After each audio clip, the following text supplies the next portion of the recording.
Hello everyone guys, कैसे हैं आप लोग। उम्मीद करता हूँ सब बढ़िया होंगे। सो गाइस, इन्वेस्टर प्राइड के एक ब्रांड न्यू वीडियो में आप लोगों का फिर से स्वागत है। इन गाइस, काफी दिनों के बाद मैं फेस कैम वीडियो रिकॉर्ड कर रहा हूँ। मैं घर पे था गाइस, लेकिन वहां पे कुछ ऐसा सिचुएशन था, ऐसा एनवायरनमेंट था कि मैं फेस कैम वीडियो रिकॉर्ड नहीं कर पा रहा था। लेकिन फिर भी मैंने आपको एक दो वीडियो फेस कैम करके दिया था वहां पे। लेकिन गाइस, एक महीने के बाद मैं फिर से अपना पुराना लोकेशन जो दिल्ली में है वहां पे मैं आ चुका हूँ। तो यहाँ से मैं आपको फेस कैम वीडियो रिकॉर्ड करके दे रहा हूँ। इन गाइस, आज के वीडियो में हम लोग बात करने वाले हैं कि जो एक्सिस ग्रोथ अपॉर्चुनिटी फंड है उसने साल 2022 में उतना अच्छा परफॉर्म नहीं किया हुआ है। उतना अच्छा क्या गैस, इस फंड ने काफी खराब परफॉर्मेंस दिया हुआ है अपने कैटेगरी में। लेकिन गैस, साल 2023 एक्सिस ग्रोथ अपॉर्चुनिटी फंड के लिए कैसा हो सकता है, तो इसके बारे में बात करने वाला हूं। और गैस, वो क्या क्या रीजन है जिसकी वजह से ये फंड साल 2023 में आपको बेहतरीन परफॉर्मेंस करके दे सकता है, तो इसके ऊपर मैं बात करने वाला हूं आज के इस वीडियो में। वहीं गैस, अगर आप प्लान कर रहे हैं साल 2023 में एसआईपी इन्वेस्टमेंट करने के लिए, तो मैंने इस पे एक प्रॉपर पोर्टफोलियो बना के दिया हुआ है आप सभी को। उस वीडियो का लिंक मैं आपको डिस्क्रिप्शन में दे दूंगा या फिर मिल जाएगा आपको एंड स्क्रीन पे, तो जाकर उस वीडियो को भी देख सकते हैं। वहीं गैस, अगर आप प्लान कर रहे हैं साल 2023 में लमसम इन्वेस्टमेंट करने का, तो कौन कौन सा फंड है जिसमें आपको इन्वेस्टमेंट करना चाहिए लमसम, तो इस पे भी मैंने एक डिटेल वीडियो बना रखा है। और उस वीडियो का लिंक आपको डिस्क्रिप्शन में दे दूंगा या फिर मिल जाएगा आपको एंड स्क्रीन पे, तो उस वीडियो को भी आप जाके देख सकते हैं। काफी ज्यादा यूजफुल हो सकता है आप सभी के लिए। इसके साथ साथ गाइस, अगर आप चाहते हैं कि मैं आपका म्यूचुअल फंड पोर्टफोलियो को रिव्यू करूं, तो आप अपना mutual fund portfolio comment section में मेंशन कर सकते हैं। आने वाले वीडियो में आपको पोर्टफोलियो को मैं रिव्यू करके आपको दूंगा। तो चलिए गाइस, स्टार्ट करते हैं आज का video. But guys, video start करने से पहले फटाफट कर दीजिए वीडियो को लाइक, एंड चैनल अभी तक आपने सब्सक्राइब नहीं किया हुआ तो प्लीज सब्सक्राइब कीजिए चैनल को। इन साथ के साथ नोटिफिकेशन बेल ऑन करके ऑल पे क्लिक कर लीजिएगा, ताकि जब भी इस चैनल पे वीडियो लेके आऊंगा सारे वीडियो का नोटिफिकेशन आपको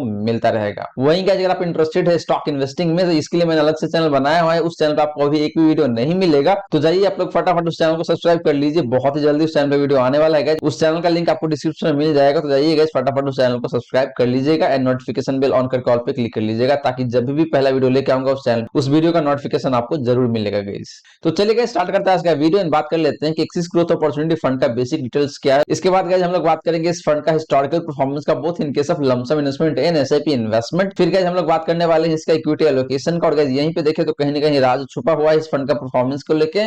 फिर गाइस, हम लोग बात करने वाले हैं टॉप एंड होल्डिंग का, और यहाँ पे भी काफी सारे चेंजेस जो आपको देखने को मिल जाएगा। लास्टली गाइस, हम लोग बात करने वाले हैं इस फंड का डिफरेंट रिस्क रेशियोज का। तो चलिए गाइस, सबसे पहले बात कर लेते हैं इस फंड का बेसिक डिटेल्स का। तो गाइस, बात करें एक्सिस ग्रोथ अपॉर्चुनिटी फंड का, तो सबसे पहले गाइस बात करते हैं इस फंड का बेसिक डिटेल्स का। तो बात करें guys axis growth opportunity fund का फंड साइज यानी कि एसेट अंडर मैनेजमेंट का, तो वो निकल के आता है आपका 8474 करोड़ का, जो कि गाइस देखे तो काफी सही है।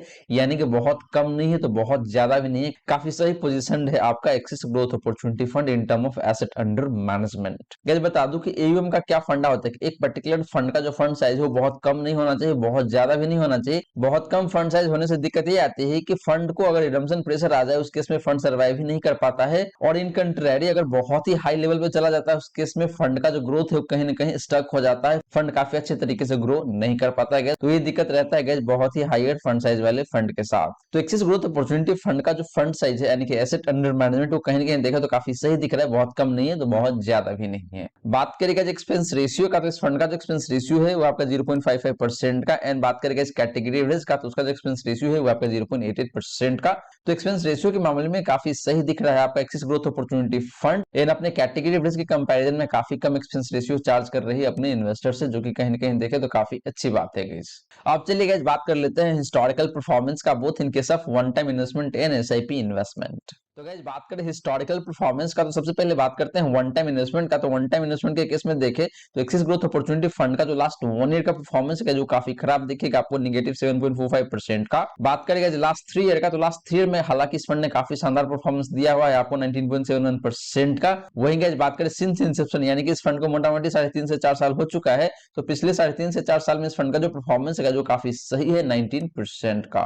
वहीं गाइस, बात करें कैटेगरी एवरेज का लास्ट 1 ईयर का परफॉर्मेंस का, तो वो है आपका 3.43% का। यानी कि एक्सिस ग्रोथ अपॉर्चुनिटी फंड अपने कैटेगरी एवरेज को लास्ट 1 ईयर में अंडर परफॉर्म किया हुआ है गाइस। सिमिलरली गाइस, बात करें लास्ट 3 ईयर का, तो लास्ट 3 ईयर के केस में देखें तो कैटेगरी एवरेज का जो परफॉर्मेंस है वो आपका 18.61% का। और हमने बात किया कि जो एक्सिस ग्रोथ अपॉर्चुनिटी फंड है उसका परफॉर्मेंस है आपका 19.71% का। तो लास्ट 3 ईयर में guys axis growth opportunity fund अपने कैटेगरी एवरेज को बीट कर रहा है, जो कि काफी अच्छी बात है। सिमिलरली गाइस, बात करें सिंस इंसेप्शन का, तो सिंस इंसेप्शन के केस में एक्सिस ग्रोथ अपॉर्चुनिटी फंड का हमने देखा 19% का रिटर्न है। इन कैटेगरी एवरेज का जो परफॉर्मेंस है सिंस इंसेप्शन का वो है आपका 16.73% का। तो सिंस इंसेप्शन के केस में भी देखे तो एक्सिस ग्रोथ अपॉर्चुनिटी फंड का जो परफॉर्मेंस वो काफी लाजवाब दिख रहा है गाइस यहाँ पे। तो गाइस ये रही बात आपका वन टाइम इन्वेस्टमेंट का। और गाइस यहाँ पे देखे तो इस फंड का परफॉर्मेंस काफी सही है। हालांकि लास्ट 1 ईयर में इस फंड ने उतना अच्छा परफॉर्म नहीं किया हुआ है। लास्ट 1 ईयर में नहीं गाइस, इस फंड ने पिछले 1 से 1.5 सालों में उतना अच्छा परफॉर्म नहीं किया हुआ है। इसके पीछे क्या रीजन था और आगे चल के गाइस क्यों ये फंड आपके लिए काफी बेनिफिशियल हो सकता है, क्यों काफी तगड़ा परफॉर्मेंस दे सकता है, ये भी मैं आपको बताने वाला हूं। तो बने रहिएगा थ्रू द वीडियो गाइस। अब चलिए गाइस बात कर लेते हैं एसआईपी रिटर्न का। तो गाइस बात करें एसआईपी रिटर्न का तो लास्ट 1 ईयर के केस में देखें तो एक्सिस ग्रोथ अपॉर्चुनिटी फंड का जो परफॉर्मेंस है वो है आपका नेगेटिव 2.6% का। लास्ट 2 ईयर की बात करें गाइस तो इस फंड ने हालांकि थोड़ा सा ठीक ठाक सा परफॉर्मेंस दिया हुआ है, वो है आपका 5% के आसपास में। एंड गाइस बात करें लास्ट 3 ईयर का तो लास्ट 3 ईयर में हालांकि इस फंड का जो परफॉर्मेंस है वो काफी शानदार दिख रहा है 17% का। तो गाइस एसआईपी के केस में भी देखें तो लास्ट 1 ईयर में इस फंड ने नेगेटिव रिटर्न दिया है। हालांकि वन टाइम के कंपैरिजन में एसआईपी के केस में इस फंड ने बेटर परफॉर्मेंस दिया हुआ है लास्ट 1 ईयर में। एंड लास्ट 2 ईयर में हमने देखा इस फंड का एवरेज रिटर्न है एसआईपी के केस में। एंड लास्ट 3 ईयर की बात हमने किया, यहाँ पे इस फंड का रिटर्न काफी शानदार दिख रहा है गाइस। तो गाइस ये रही बात आपका एसआईपी इन्वेस्टमेंट का एंड इसका रिटर्न का। अब चलिए गाइस बात कर लेते हैं इक्विटी एलोकेशन का। और यहाँ पे देखेंगे कि भाई जो लार्ज कैप स्टॉक है उसमें कितना इन्वेस्टमेंट है, मिड कैप में कितना है, स्मॉल कैप में कितना है एंड अदर में कितना है। एंड गाइस आपको बता दूं कि अदर में आपका जो फॉरेन इक्विटी है वो भी इंक्लूडेड रहता है। तो गाइस बात करें इक्विटी एलोकेशन का तो सबसे पहले बात करते हैं लार्ज कैप स्टॉक का। तो लार्ज कैप स्टॉक में इस फंड का जो एलोकेशन है जो आपका 24.89% का, ऑलमोस्ट 25% कह सकते हैं आप। मिड कैप की बात करें गाइस तो मिड कैप में जो एलोकेशन है इस फंड का वो है आपका 26.45% का। स्मॉल कैप की बात करेंगे तो स्मॉल कैप में एलोकेशन है इस फंड का वो आपका 13% का। इनगाइज बात करें अदर स्टॉक का तो उसमें आपका 35.24% का। इनगाइज बता दूं कि अदर में फॉरेन इक्विटी वो भी इंक्लूडेड है और फॉरेन इक्विटी का जो एलोकेशन है यहाँ पे इस फंड का वो आपका 16% के आसपास में, जो कि काफी सही एलोकेशन मुझे दिख रहा है। और गाइज बता दूं कि जो फॉरेन इक्विटी है बेसिकली वहां पे मोटा मोटी जो नेस्डैक वाले स्टॉक है, टेक्नोलॉजी से रिलेटेड जो स्टॉक है वही है सारे के सारे। और नेस्डैक ने पिछले 1 से 1.5 साल में उतना अच्छा परफॉर्म नहीं किया हुआ है। तो गाइस ये भी एक रीजन है जिसकी वजह से आपका एक्सिस ग्रोथ अपॉर्चुनिटी फंड का परफॉर्मेंस पिछले 1 से 1.5 साल में उतना अच्छा नहीं रहा है। लेकिन गाइस आगे चल के मुझे ऐसा उम्मीद है कि नेस्डैक काफी अच्छा परफॉर्म करेगा एंड बिकॉज ऑफ दैट आपका जो एक्सिस ग्रोथ अपॉर्चुनिटी फंड है इसका भी परफॉर्मेंस काफी सही हो सकता है। इसके साथ साथ आपका जो पराग पारिक फ्लेक्सी का फंड है उसका भी परफॉर्मेंस काफी हो सकता है आने वाले समय में। और गाइस साल 2023 मुझे लगता है काफी सही हो सकता है इस टाइप के फंड्स के लिए जो कि फॉरेन इक्विटी में इन्वेस्ट करता है, स्पेशली यूएस मार्केट में। तो गाइस ये रही बात आपका इक्विटी एलोकेशन का। आप चलिए गाइस बात कर लेते हैं टॉप 10 होल्डिंग का। तो गाइस बात करें टॉप 10 होल्डिंग का तो सबसे पहला स्टॉक जो दिख रहा है यहाँ पे वो है आपका बजाज फाइनेंस, जिसमें देखे तो एक्सिस ग्रोथ अपॉर्चुनिटी फंड ने अपना स्टेक कम किया है। इस डाउन एरो का मतलब ये है गाइस कि इस फंड ने बजाज फाइनेंस में अपना स्टेक कम किया हुआ है और फिलहाल देखे तो 8.53% का होल्डिंग है बजाज फाइनेंस में एक्सिस ग्रोथ अपॉर्चुनिटी फंड का।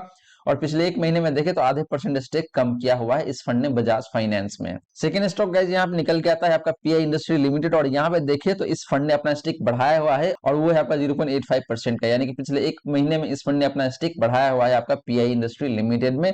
सिमिलरली आपका एवेन्यू सुपरमार्ट, यहाँ पे भी इस फंड ने अपना स्टेक कम किया हुआ है। फिर है टाटा इलेक्सी, फिर है टोरेंट पावर। तो Tata Elxsi and Torrent power में इस फंड ने अपना स्टेक बढ़ाया हुआ है 0.55% से एंड 0.23% से। सिमिलरली अगर देखें तो Cholamandalam investment and finance company limited में यहाँ भी देखें तो इस फंड ने अपना स्टेक बढ़ाया हुआ है 0.02% से पिछले 1 महीने में। फिर है आपका एस्ट्रल लिमिटेड, यहाँ पे इस फंड ने अपना स्टेक कम किया हुआ है। फिर है आपका सुंदरम फाइनेंस लिमिटेड, यहाँ पे भी इस फंड ने अपना स्टेक कम किया हुआ है। इसके बाद देखें तो यहाँ पे आपका Coforge limited and Info Edge limited, तो ये दोनों ही मिड कैप आईटी स्टॉक है और यहाँ पे इस फंड ने अपना स्टेक बढ़ाया हुआ है 0.15% से एंड 0.04% से। तो गाइस ये रही बात आपका एक्सिस ग्रोथ अपॉर्चुनिटी फंड का टॉप 10 होल्डिंग का। और गाइस यहाँ पे देखे तो पिछले 1 महीने में एक्सिस ग्रोथ अपॉर्चुनिटी फंड में जो आईटी से रिलेटेड कंपनियां है वहां पे अपना स्टेक बढ़ाया हुआ है और जो पावर से रिलेटेड जो कंपनियां है वहां भी अपना स्टेक बढ़ाया हुआ है। और गिने चुने आपका जो एनबीएफसी है वहां पे भी इसने अपना इन्वेस्टमेंट बढ़ाया हुआ है। हालांकि बजाज फाइनेंस लिमिटेड में इसने अपना इन्वेस्टमेंट कम किया हुआ है पिछले 1 महीने में। एग्रो केमिकल सेक्टर की जो कंपनी है आपका पीआई इंडस्ट्री लिमिटेड, वहां भी इस फंड ने अपना स्टेक बढ़ाया हुआ है पिछले 1 महीने में। अब चलिए गाइस बात कर लेते हैं एक्सिस ग्रोथ अपॉर्चुनिटी फंड का डिफरेंट रिस्क रेशियोज का। तो गाइस बात करें डिफरेंट रिस्क रेशियोज का तो सबसे पहले बात करते हैं स्टैंडर्ड डिवीजन का। तो इस फंड का जो स्टैंडर्ड डिवीजन है गाइस वो आपका 17.85% का। कैटेगरी एवरेज की स्टैंडर्ड डिवीजन की बात करें गाइस तो वो आपका 19.81% का। तो इसका मतलब ये है कि जो आपका एक्सिस ग्रोथ अपॉर्चुनिटी फंड है इसका स्टैंडर्ड डिवीजन कम है, यानी कि एक्सिस ग्रोथ अपॉर्चुनिटी फंड अपने कैटेगरी एवरेज के कंपैरिजन में कम वोलेटाइल रहता है गाइस। सिमिलरली गाइस बात करें साप रेशियो का तो एक्सिस ग्रोथ अपॉर्चुनिटी फंड का जो साप रेशियो है वो आपका 0.65 का एंड कैटेगरी एवरेज का जो साप रेशियो है जो आपका 0.5 है रुपए का है। इसका मतलब ये निकल के आता है कि आपका जो एक्सिस ग्रोथ अपॉर्चुनिटी फंड है इसका रिस्क एडजस्टेड रिटर्न बेटर रहता है अपने कैटेगरी रिस्क के कंपैरिजन में। सिमिलरली गाइस बात करें ट्रेनर रेशियो का, तो ट्रेनर रेशियो भी देखें तो अपने कैटेगरी रिस्क के कंपैरिजन में बेटर ही है इस फंड का, जो कि यही दिखाता है कि इस फंड का जो रिस्क एडजस्टेड रिटर्न है वो बेहतर रहता है कैटेगरी रिस्क के कंपैरिजन में। लास्टली गाइस बात करें अल्फा का, तो इस फंड का जो अल्फा है वो आपका 0.83 का, एंड कैटेगरी रिस्क का जो अल्फा है गाइस वो आपका 0.44 का। इसका मतलब ये है कि जो एक्सिस ग्रोथ अपॉर्चुनिटी फंड है वो अपने बेंचमार्क इंडेक्स से 0.83% एक्स्ट्रा परफॉर्म करके देता है, जो कैटेगरी रिस्क है वो आपको 0.44% एक्स्ट्रा परफॉर्म करके देता है। तो अल्फा के मामले में भी देखें तो आपका एक्सिस ग्रोथ अपॉर्चुनिटी फंड काफी बेहतर दिख रहा है यहाँ पे गाइस। तो गाइस ये रही बात आपका डिफरेंट रिस्क रेशियोज का, और यहाँ पे देखें तो सारे के सारे रिस्क रेशियोज काफी बेहतर दिख रहा है अगर आप इसको कंपेयर करते हैं इसके कैटेगरी एवरेज से। तो गाइस ये रही सारी बातें जो हमने की आज के इस वीडियो में, और गाइस यहाँ पे मैंने आपको बताने की कोशिश किया है कि जो आपका एक्सिस ग्रोथ अपॉर्चुनिटी फंड है उसने साल 2022 में तो अच्छा परफॉर्मेंस नहीं दिया हुआ है, लेकिन गाइस साल 2023 में फंड क्यों अच्छा परफॉर्मेंस कर सकता है इसका भी रीजन मैंने आपको बताया है। तो गाइस आशा करता हूं जितने भी बातें मैंने बताने की कोशिश किया है सारी बातें आपको समझ में आ गया होगा। अगर आपके मन में कोई डाउट है, कोई क्वेश्चन है, तो फटाफट कमेंट सेक्शन में पूछ लीजिए, आपके क्वेश्चन का रिप्लाई मैं कर दूंगा। वहीं गाइस वीडियो अच्छी लगी हो तो वीडियो को लाइक जरूर करें, वीडियो को शेयर कर दें अपने फ्रेंड फैमिली सर्कल में, ताकि बाकी लोगों को भी इस वीडियो का फायदा हो सके। इन गाइस मोस्ट इंपोर्टेंटली अगर आपने चैनल को सब्सक्राइब नहीं किया हुआ तो प्लीज सब्सक्राइब कीजिए चैनल को, साथ के साथ नोटिफिकेशन बेल ऑन कर कॉल पे क्लिक कर लीजिएगा, ताकि जब भी इस चैनल पे वीडियो लेके आऊंगा सारे वीडियो का नोटिफिकेशन आपको मिलता रहेगा। So guys thank you so much for watching this video, मिलते हैं अगले वीडियो में। जय हिंद जय भारत।